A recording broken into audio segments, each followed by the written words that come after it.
Hey folks, welcome to another episode of Entra.Chat. And today we are going to talk about a topic that is really close to a lot of admins and even a lot of security folks. So this is all about managing non-human identities and applications and service principals. We're going to talk about how you can look at, the different challenges you face as you administer all these identities. And I have some experts in this field who have done some really awesome work. First, I have Sander Berkouwer. I hope I got the name right. He is a Absolutely. 17-year-old. Awesome. So Sander is not just one, two. He's a 17-year Microsoft MVP veteran. He's an identity architect. So he's been in the trenches, in the forefront with a lot of things. And I have his partner in crime as well, Jay Gundotra. He is the CEO and he's a technical founder of eNow. And they've been doing a lot of work for the community in terms of how application governance and imparting a lot of knowledge and building a community around this. So I'm really excited to have them here to share stories, talk about what they're seeing, what customers are facing, and how we can look at improving them. So welcome to Entra.Chat, Jay and Sander. Thank you for having us. We're Yeah, thanks. excited to be here. Cool. Awesome. Jay, maybe just to start off with, right? I want you to give an intro about yourself, but before we do that, what is app governance for someone who's like, let's say you're an Entra admin or an M365 admin who's just been given, looking after an M365 tenant. What is this thing called app governance, and why is it even important? Why should they worry about it? Well, I think it's a topic that's underserved, first of all. And to be honest, when I was introduced to it a couple of years ago, I didn't have a good understanding either. So one of our clients came to us, I'll tell that story a little bit later, and kind of explain this topic to me, and where Sandra comes in, and Sandra's one of my close friends. So we partnered together. But if you're an Entra ID admin, I think the best way to summarize it is, how do you gain visibility into all the applications, whether they be Microsoft applications, applications that your own team is developing, which is really timely right now with Power Platform, Copilot, Studio. And then, of course, you have third-party vendors, which we all use Right. SaaS applications. Yeah. How do you get your hands around what are those applications doing? Are they even being used? And then do you understand the risks that those pose to you? So when you talk about application and governance and security, it starts with how the tenant is set up and configured. It's understanding what is in the tenant.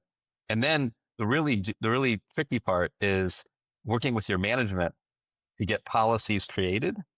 Because if you don't Yes. have the governance policy created, there's an analogy that Sandro, which I'm going to steal from him, he taught me from day one, is if you're trying to mop the floor, you got to turn the faucet off.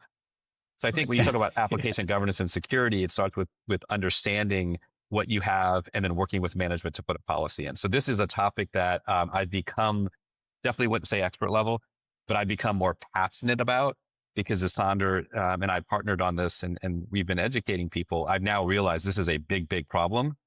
And obviously recent news, as we'll talk about, will show how hackers are exploiting it. Hopefully that answered your question, Meryl. Yes, yeah, absolutely. Yeah. So tell me about the origin. Like, how did this whole thing start for you in terms of looking into app governance?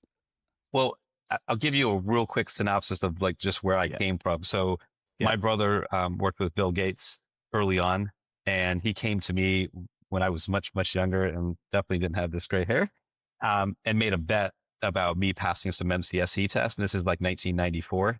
So there was no Yeah. transcender. I was in school to Right. be a lawyer. So essentially, he changed the trajectory of my career. And I got into becoming an exchange engineer, AD engineer. And then ultimately, it led to starting a consulting company, which led to eNow. Where application governance came from was a very serendipitous time. My dad was in the hospital passing away. They say that nothing brings clarity like death. So while I was in the hospital, one of my customers, who we'll talk about a little bit later, came to me. It was a very large entertainment customer, one that many people know, has a mouse as a logo. And he came to me and said, hey, Jay, I got this really complex problem. And he started talking about application registration, service principals, enterprise apps. And to be really honest and truthful, as an AD guy and now a CEO of a company at the time, I was a little lost. Um, so the combination of talking to my dad about me wanting to take back the product helm in my company, this person, Sean, coming to me to give me this problem, and then Sonder coming in, like just really honestly at the perfect time, it, Right. it really helped me appreciate how this market just really needs more education and how this was a great opportunity to take something as complex as application registrations and enterprise app and service principles. How can we simplify it and educate people? So that was the origin of it. Sonder was certainly part of it, so I'm not sure if he wants to kind of weigh in on it. But Meryl, you're the MC here, so you please lead us. Yes, yeah, Sandra. Like I see this all the time. Like even when I was first introduced to Entra, I saw the power it had, but most of the time people think of just the users and the devices and groups. Those are the big things in Entra. Yeah. Apps are always like an afterthought for lots of admins, right? Like you're given some set of instructions, some vendor says, hey, onboard this app and just follow the steps. Now, if you don't really think through much and you just follow their steps, they're usually asking for permissions that are way more privileged than what the app really needs. And then when as you challenge them on why they need that, and it goes into a whole back and forth, then you have the business standing and saying like, why is this not deployed yet? I wanted this app to be there yesterday. And a lot of the times, even the security teams, architects and others whose focus has mainly been firewalls and networks and how do you protect your, the applications in the cloud world, they don't really sort of understand these concepts of permissions and scopes and grants and how much privilege you give. And like where I used to work before, I had to educate a lot of the security folks and others in there. So, but this was back like 10, 12 years ago. Is this still a big problem today, Sander? Definitely. Yeah. Yeah. And I think it's a shame really, because if you look back at the Active Directory days, we saw Active Directory admins work with non-human identities in a way that just wasn't the right way. We were abusing user accounts as service accounts. If we had a service account, most vendors would ask for domain admins membership. Yes. and and sure, we still have in parallel some of the same challenges, but with applications we have a much better start field to challenge to tackle this challenge. But it's a completely new way of thinking that still has people getting their heads around to this day. Yeah. Yeah, I think we all have our work cut out, right? But the news is trickling through. Why is it important today, Jay? Like from a security perspective, Well, the stuff that you're seeing in the industry. I think we're starting to see hackers turn their attention to this area. And, as a CISO or as someone on the security team, you have a broader trend right now where innovation has exploded, and it has exploded before any of the Copilot stuff. So now with Copilot and AI, you're throwing kerosene on the fire. So if you just look at the transition from on-prem to SaaS, I remember the days when I was actually managing, environments where we would wait to service pack 2. That was the joke. Wait to service pack 2 and then deploy. Yeah. And Yeah. as the administrator, we were quasi in control. And I will say that the cloud world is better in terms of just securing, and it presents new challenges. So the rate of development is accelerating. And then when you look at the security team, I personally believe they're not given enough resources with IT teams in general to keep up with the innovation. And when the innovation comes out, you have to worry about governing it, securing it, Yeah. educating people. So you have this whole broad trend. And then what you're seeing happen just across the world, starting with the Midnight Blizzard attack on Microsoft, which was widely covered with an OAuth app abuse. Yes. Yeah. You had the recent Commvault attack, which again, I'm not calling out vendors here. I think vendors are a part of the ecosystem. So if you have the Yeah. vendor, you have good behavior from management, because you made a comment earlier that what I've seen in my career is a VP with a lot of weight throws his weight around and says, no, I need this feature. I need these permissions. But does he really Right. need them? Like, does the Yeah. vendor really, has the vendor really thought through, did they use least privilege? And me being in this space, I've been guilty of that. So now we're much more security conscious, especially working with Sander. Like, can we Right. do the extra work to get and scope it Yes. down, right? So the vendor plays a part in this, but the Commvault hack really most recently brought that into focus. And then you had the recent researcher that got into the Microsoft ecosystem with internal apps. So Yeah. I think you're starting to see more of this. And then when you combine that with the increase of innovation, increase of SaaS applications, something has to be done, right? Something has to change. That's my viewpoint on that topic. Yeah, because it feels like it only takes one settings that's off to get breached these days. Yes, yeah, exactly. Yeah, with Midnight Blizzard, for those who don't know, like Microsoft has published the details, like very detailed blog about how that happened, and that came in through an OAuth application, right? Yes, they're from another tenant. They were able to pivot into the corporate tenant was secure, but there was a test tenant, an app in the test tenant that had access to. It wasn't even global permissions, just some permissions to some mailboxes, but that small entryway was enough for them to go in. And that's what happens, right? Like a vendor says, I just want some mailbox permissions to, send email. And if you don't scope it down to the right mailboxes, you suddenly given them access to, more mailboxes than they need or sending. So it's not even tied to security or a permission related to, changing conditional access policies or what you would consider like high privileged. It's just the standard run-of-the-mill email permission that they start off with.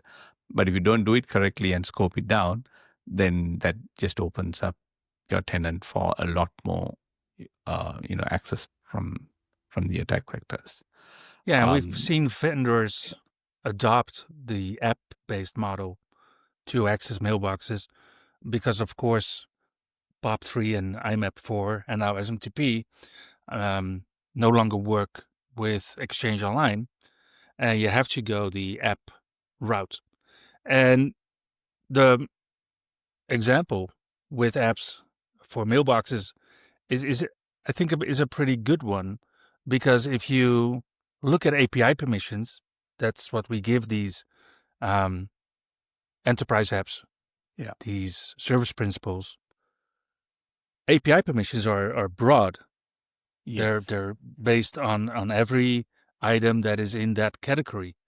And if you just have one mailbox, for instance, you read a mailbox to create a ticket in your ticketing system, for instance, then that app only needs access to one mailbox. And in the documentation for many of these vendors, that last step, which is not in the Entra Admin Center, you have to go to, then Exchange. one of the PowerShell options. Yes, but not even a UI option, right? You not even a UI option. Nope. And many vendors just did away with that step. So you get apps that have mailbox permissions to the CEO's mailbox, to Jay's mailbox, to every for instance. mailbox. Correct. Yep. Yeah. So if you are doing Exchange, you want to limit it to just a specific Exchange mailboxes, right? Yes, and with SharePoint permissions, there's select policies. sites as well. Yep. Right. Yeah. Yeah. So in summary, right, like we have delegate permissions and app permissions. When an app usually runs, you give them app permissions because they don't have an interactive user to sign in, some service running in the back end. So with the app permissions, by default, a lot of the permissions, if you say directory.read, write.all, it gives you access to the entire tenant. You can't scope it down luckily to we're one. seeing less and less apps with directory.read.write.all, because that is equivalent to domain admins. But I clearly remember one of the discussions that Jay and I had early on, where I'm like, we're going to need just a couple of permissions to do this, and you don't want that directory.read.write.all permission, Jay. You want some, and we have 5 read permissions now for the AppGov score, for instance. Cool. Yeah. So directory, there are a few different thoughts I want to share there as well, because the directory, there are some updates coming to the doc. So Andy Robbins from Bloodhound, he shared, he has a blog post he wrote a few years ago, but he did a lot of research, and the directory read write all is doesn't really give as much permissions as people used to think. Is the application read write all is the one that you really need to be aware of, because that gives like a direct access to become a global admin for anyone. But yeah, in M365 there are these three key things like mailboxes, Exchange, SharePoint sites, all the files, and then Teams groups. These three have ways how you can partition the permission, so you only give access to a small set, a slice of either the users, or a slice of the mailbox, or a slice of the SharePoint sites, instead of giving access to your entire tenant. So those are the things you need to watch out for. And you won't believe it, but my even I'm having conversations with recently, some people reached out to me. They've been in the old school and they're migrating apps to the cloud.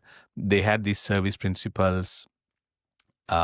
When I say service principal, they had these user accounts in on-prem AD, which they treated as service accounts. And then they're moving those apps to the cloud, and they're like, I want the same thing. I wanted to create a user in Entra, give it a username and password, and remove all the CA policies, no MFA and all of that. So the app can, continue working the same way with like very minor changes for them. So it's always a conversation to say, move to apps and service principals. Like that's the first step. And then it is hard, right? You need to teach them about permissions and scopes, app permissions, delegate permissions, or like all these lots of concepts to learn. So it's not an easy thing, and that's why like people struggle with that, and then they try to keep those steps simple and sort of reduce the thing, right? And even with permissions, I find it a lot of admins have trouble as well, because when they go to consent to a permission, right, they see someone saying, okay, give me directory read write all and application read write all, just two permissions, right?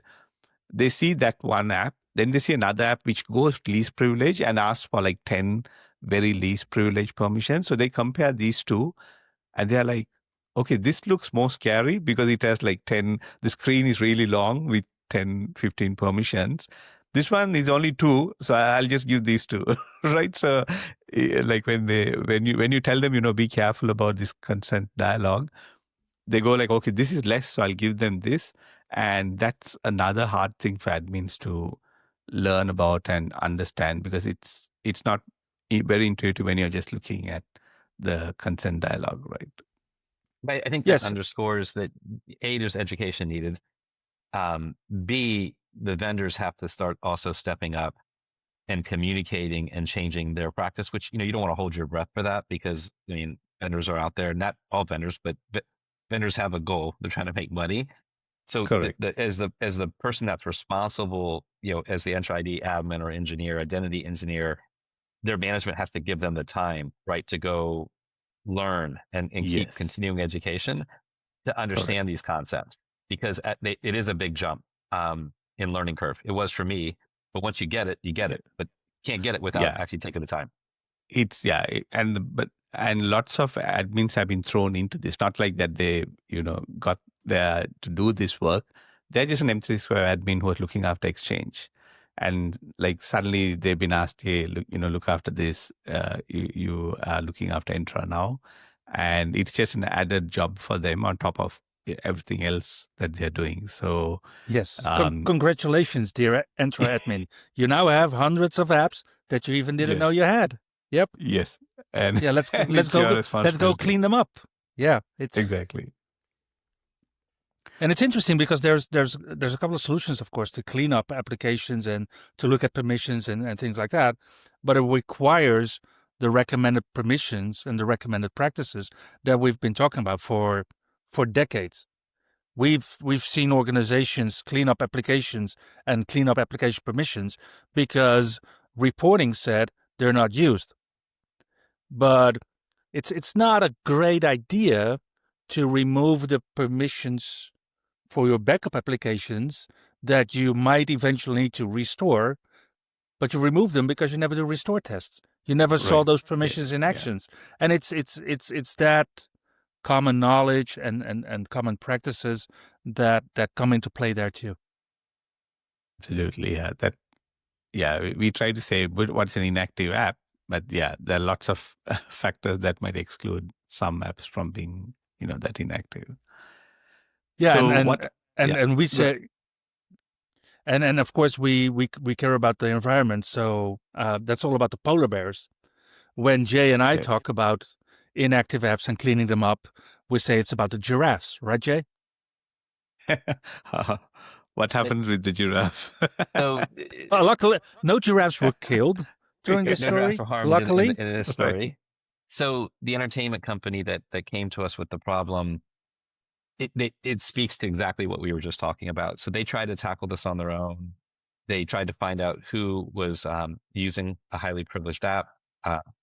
They talked to one person. They were able to track down, and one person said, "Nope, you can go ahead and disable the app." And they inadvertently shut the water off at a Wow. popular theme park for some giraffes. Oh. So I think it underscores that it's one thing at the base level, there's the education and understanding why this is an important topic. Then when you move past that, how do you inventory your environment and assess? So once you find an app that you think is highly permissioned and not being used, how can you go further? Because I think the default is 30 days, and depending upon your license type with Microsoft, you can get more usage data. But that takes time. You have to know where to go look for in the audit logs to find usage. And then even if you have found usage information, what about the outlier scenarios of somebody going on maternity leave, and the different types of sign-ins that an app can have? So then it creates this quandary of how do you clean up this environment? How do you tackle that problem, right? So this is a multidimensional area or problem that needs education and lots of tooling and education to go tackle it. But if you don't tackle it, which is what a lot of people do, because they just don't know, then your risk increases because you continue to add more SaaS applications. So something has to stop the cycle, right? Something has to stop that is what we believe. Yeah. And I believe Microsoft is stopping the cycle, because we've been talking to customers for the last 3 years about turning off the faucet, which was mainly about user consent that was on by default in Entra tenants. And Microsoft is now reconfiguring Entra tenants in the wild to no longer allow user consent. And if you need it, then you can still turn it on again. But by default, that faucet at least is turned off. Yeah. And it goes to show, right? Like when you have these apps and you say, okay, let me do a cleanup and just get rid of things. If you do the wrong thing, you bring down the business, your business is losing money. And as an admin, that's the last thing you want to do, right? Like you don't want to do any harm to the business. So Yes. it's sort of like like you go try to do something right, and then you cause an outage. And then lots of admins are burnt by this. So they try to avoid going into this space in the first place. But then if you don't do that, you allow a lot of weeds to grow, and it becomes a playground for, threat actors. So and that some sort of thing is not really visible for, until something really happens in the organization. And there's not much visibility. But then once you are breached, then obviously everyone wants to jump in and give you all the resourcing. So it feels like as an admin, you have two hats, and it's really hard to know which one you should put on and so on. What should a successful organization do, Jay? Like from your experience, you've seen. So I think this is a great topic, because it's not just the admin. Because I've been in situations where the admin has said, I want to do this, and then management says, let's not do this. And I'll give you one example. I was talking to a CISO, and now the CISO works with us. But this is early on in the conversation, and Sandra was with me on this particular engagement, and the CISO had said, Jay, I don't want to open up Pandora's box. We already have enough Right. priorities. I had Right. another client tell me early on in the journey, how do I get comfort? I know this is a problem, but how do I go tackle this problem? So I think it starts, in my opinion, and Sandra does this for a living, so I'd love to hear what he has to say. I think it starts with education. It's going to be the top and saying, these risks, these attacks are happening.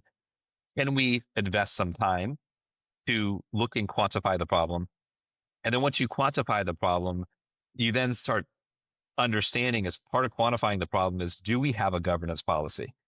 And not looking at the governance policy as this ginormous, huge task, which it is, just to be fair.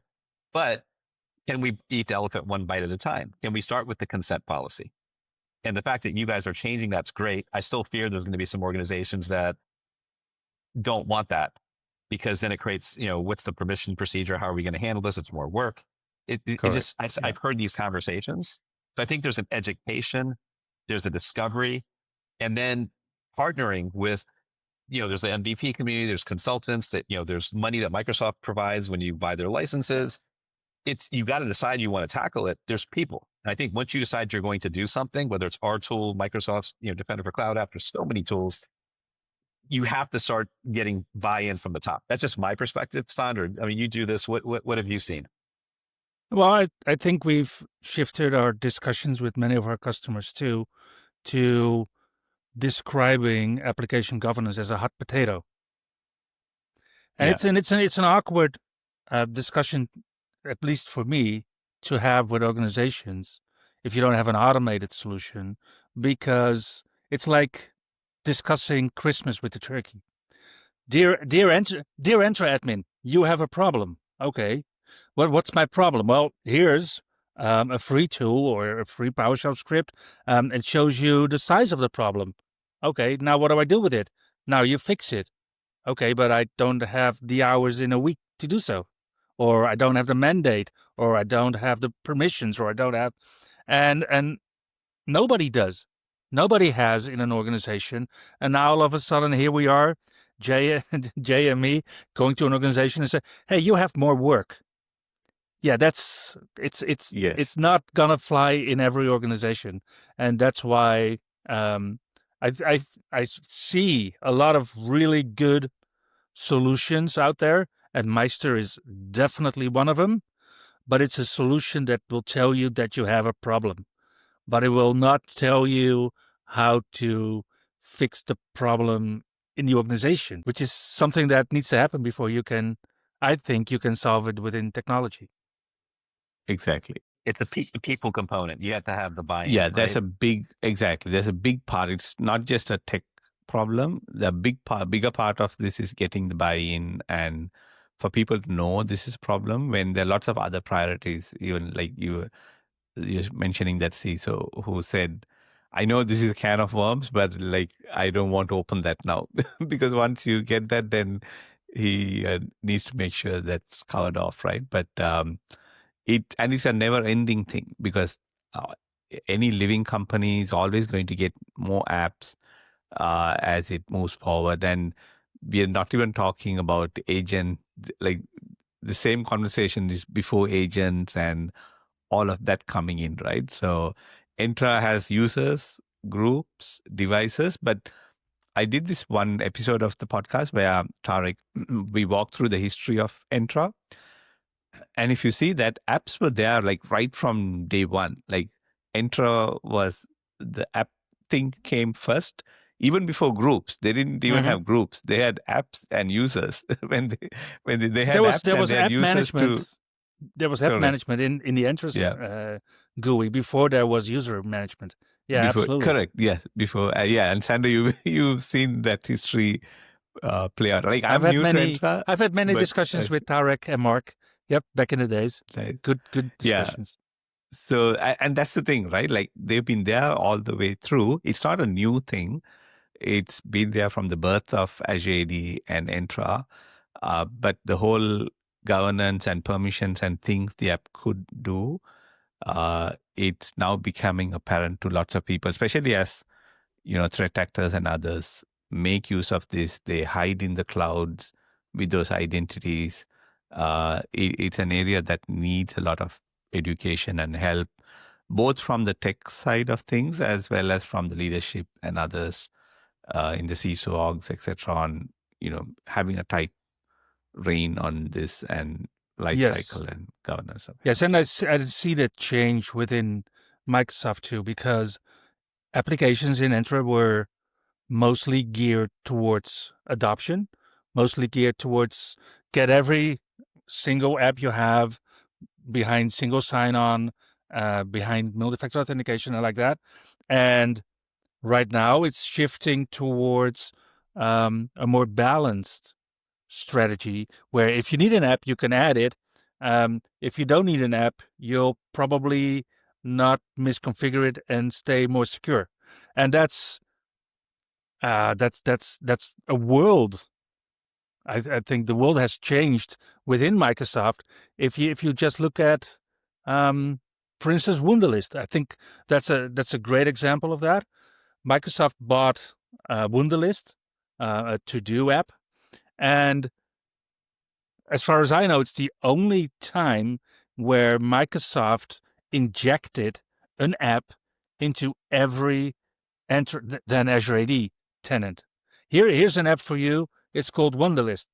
And then a year, 2 years later, Microsoft shuttered the Wunderlist.com domain. Luckily, Microsoft still owns it. They still own the domain name, because if an adversary would gain that Wunderlist.com domain, Right. There's a service principle for that in most older Azure AD tenants base. Right. Yeah. Yeah, I think that story like underscores when you look at application governance, it's the full life cycle in terms of what does your onboarding process look like? Do you have an onboarding process that you're really slowing things down and saying, do I need this app? Because there's a lot of pressure on organizations to have multiple CRMs, multiple, communicate collaboration tools. Yeah. Once you get past that and you look at what the vendor's telling you in terms of functionality and permissions, are we really going to use that? Are those permissions really required? So that onboarding process is essential. But then even after you're done onboarding it, as you look at the life cycle of the application, testing those assumptions. Hey, we said we were going to use this functionality. We're not using it. Can we take the permission away so we can be more secure? All the way through to offboarding. When you're done, did we clean up that whole app estate? And again, it's not just the consent. It's all the way through, and it's education. I think that's why this is such a hard. It seems like a daunting task, but once you understand it, then you can begin eating the elephant one bite at a time. Yeah, and that whole governance, especially the offboarding is something that rarely ever happens, right? Like the Entra admins onboard an app, they don't even really know if it's being used or not, etc. It's the response in a large enterprise is the responsibility of the app owner, right, for that application to reach back and say we don't need this, but that rarely happens, right? They'll never say that. Well, this reminds me of one of the earliest conversations that Jay and I had about the licensing model for application governance. Ideally, but that's my point of view. Ideally, you would want people to pay per app. You have 1,000 apps, you pay for 1,000 apps. Now we have a solution that helps you offboard apps. And would then your license fee lower? Yeah, it should. So we help people out, and then we have less income. Right. Maybe it shouldn't. That's true. So it's all these. Yeah. Yes. Vendors want to help people, but sometimes it's hard. Yeah, and I think if there's a cost factor to adding apps, I'm sure there'll be a lot of governance, but there isn't, right? So with Entra, you can have any number of apps that you want, and you don't really lose out. So all these days you had users, groups, devices, and apps, and now you're going to have a third, like a fifth core part of Entra, which is agents. And we are not even talking about agents today, right? We are just talking about the current problems you have. I think that's a micro trend that's happening and started with Power Platform. The fact that Microsoft is innovating at such a great pace is now enabling organizations to build their own tools. And as they build their own tools, if they don't have this governance policy in place, now you're contributing to this application estate. You have the Microsoft built-in applications, you have the ones that you're building, and you have the SaaS providers that are coming in, and that just increases risk. But again, this is why we're so passionate about educating people, about this topic, and it feels like we're getting traction. I feel that way, but I think the more that we can evangelize it, the better. Absolutely. So tell us, like, I came across the AppGov community, and I was really fascinated by the community you're building, and the work that you're putting in to create all this, right? Like we spoke about education and teaching people as being one of the core pillars of this. And I really love the work that you're doing there. So tell us, like, how it all started and what your goal, what your vision is with the AppGov community. So I'll go back to that story that I briefly touched on. So when I was in the hospital with my father, I just feel blessed to have eNow. We never intended to start a software company. We again started as an AD exchange engineer, started a consulting company, built some free tools.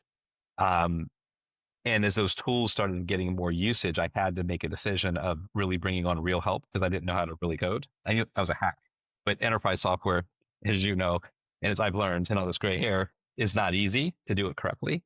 So going back to that conversation with my dad, I had realized I had drifted away from the product seat. And what he helped me realize, which just sounds really simple, sometimes the most profound truths are simple, was, hey, it's your company. You don't have to be this quote unquote CEO that you think you need to be. You can go back to product. So it's almost like I got permission in some, weird way. So the serendipitous timing of the entertainment systems architect, Sean Hurley, and that story is on our blog if you want to go and anyone wants to check it. Stephen Rose interviewed him. He tells the story. And then Sonder coming into my life. And that's a funny story in itself because my company forgot to pay him for a blog. So I personally called him to apologize. And through that first conversation, him and I bonded because he had some personal things going on too with his, I think your mom was ill at the time. It created this opportunity where the community aspect came into this is going back to just being blessed. This is our 21st year. So what we do is we protect and optimize 365 and Entra ID. So we handle everything from monitoring, adoption, governance, license optimization. Entra ID is the newest thing to our portfolio. If it wasn't for the MVP community, which I've known for years, and just the grace of great clients who've supported us, we would never be here. So go back to the early days of being on, an NNTP and answering people and just the community of IT. That IT has always had this great community. Even the exchange conference, it's just always been there. So once this gift was given to me and I really got technical again and started diving into it, I went to Sonder and said, hey, like he had this idea as well. Like he wanted to build something here before he met me. We kind of collaborated on number one, creating this concept of an AppGov score. And we wanted the AppGov score to be independent from eNow. So we have multiple Microsoft MVPs, including Sonder, that wanted to come together and say, if you run this test, we can quantify what your score is. So the first component of the AppGov community is a free tool. The tool includes over 24 checks where you can run this tool and you can see things like how many percentage of apps do not have admin consent. And it's not just the actual tests that we run, but we also educate. So there's links to Microsoft articles. We have a blog that we've invested in heavily. So every week we produce a thought leadership article. And this is not a lip service. If you actually go to our blog, 99% of it is, what is a public client flow? Why should you care? What is user assignment? What happens if you don't? This whole hot potato, we have a whole series on what we see a lot happen in organizations is who owns this problem? Is it the collaboration side or the identity team or cybersecurity? Yes. And companies are still figuring it out. So we commissioned an MVP who does this also for a living. How did you solve this? And what frameworks can you use? So the AppGov, appgov.com blog is something we're investing in. So the combination of using the free tool to quantify where you stand, and then you have a blog that you can learn on your own. And the third component, which I'm super excited about, and we're trying to get more attention on this, is we have a forum site where we have Sonder and other Microsoft MVPs monitoring it, where you can go up and ask a question. So you can say, hey, I'm using I think someone asked something about Veeam's backup solution. They had a question. Connor has a lot of knowledge on that particular topic. He was Yeah. able to answer it. But we want to create this environment where you have a place to go to learn. You have a tool that can quantify your score, and none of this costs any money. I mean, it costs us money to Right. run, but we're not Yeah. charging for this experience. And it's a tool that we're committed to adding more tests, continue to add more blogs. But that's a little bit about the project. Sandra, I'd like for you to speak a little bit since you've been part of the creation of it and you're supporting this work with us. Yeah, and as I shared earlier, there's a couple of tools that you can use. One of the things that we wanted to do for Entra admins is make sure that to run the tool, to run AppGov score, to get your AppGov score, that you don't need an Entra. You don't need an Azure subscription. You don't need Sentinel. You don't need logs. You don't need whatever. You admin consent to 5 low API permissions. Then you get the score. You get an email with the score, and there's a really easy offboarding button too, because, well, we don't want to be part of the problem. We want to be part of the solution. So yeah, one of the first things that I asked Jay to build was, Jay, we're going to build an app. The first thing we're going to build is how to remove the app from the tenant. Right. And Jay was like, why would people want to remove such a great product? And so we want to be part of this solution, not part of the problem. Nice. Yeah, it's nice having not only Sandra, but the other MVP. Sandra's the most active because he and I were the ones that kind of started this, I'd say, movement. But it's also getting the real world application of what's happening. And so do we need to add a test? So with the Midnight Blizzard, we added a report that shows you app impersonation.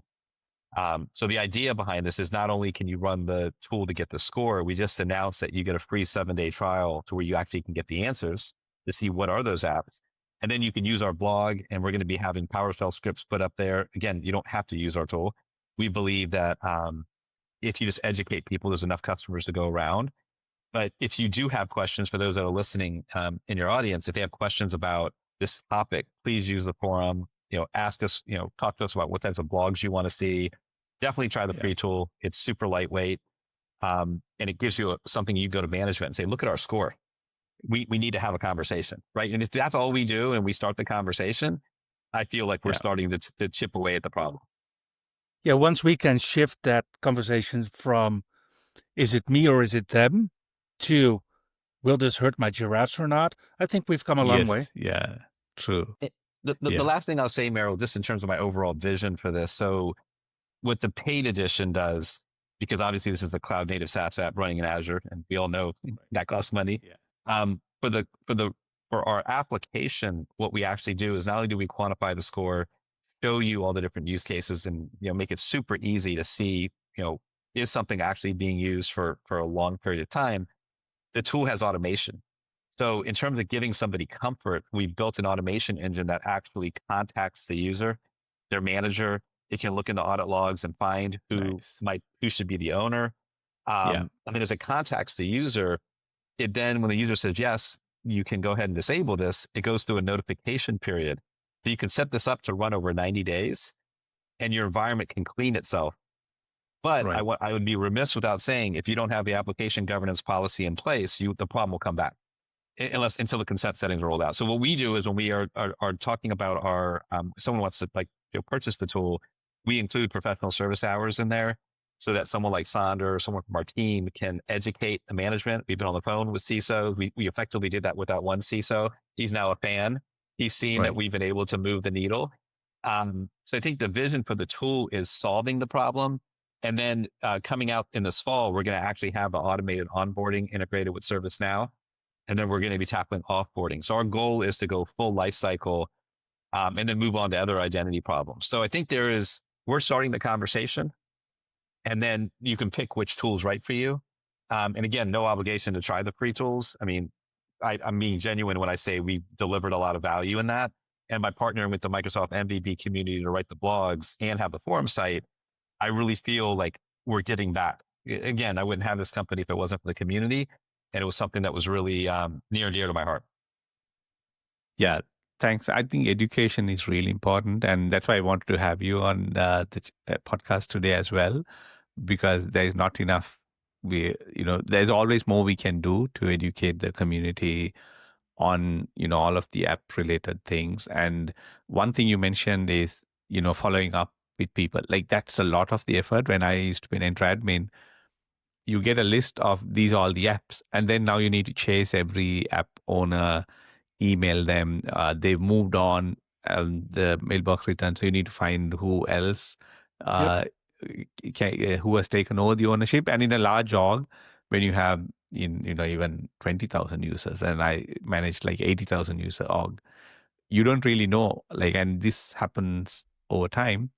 So that doing integrations like with ServiceNow and being able to email people and take away a lot of that burden reduces the work on admins, right? Bringing that whole governance lifecycle into the apps brings in so much value to securing your garden and not letting all these weeds grow.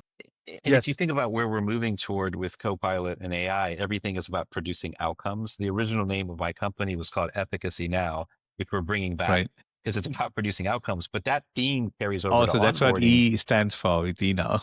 Yeah, Efficacy Now. Okay. Yeah, my friends didn't. It got so bad. And this is many years ago, 22 years ago.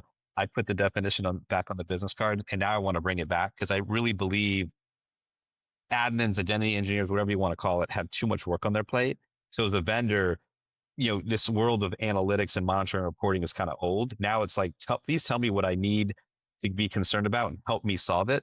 And if you carry that automation all the way into onboarding, imagine being able to have an SLA, and actually see, what, this permission we're okay with, you can go ahead. Or, we already have 3 apps to do this. We have to say no, but we can make the job easier.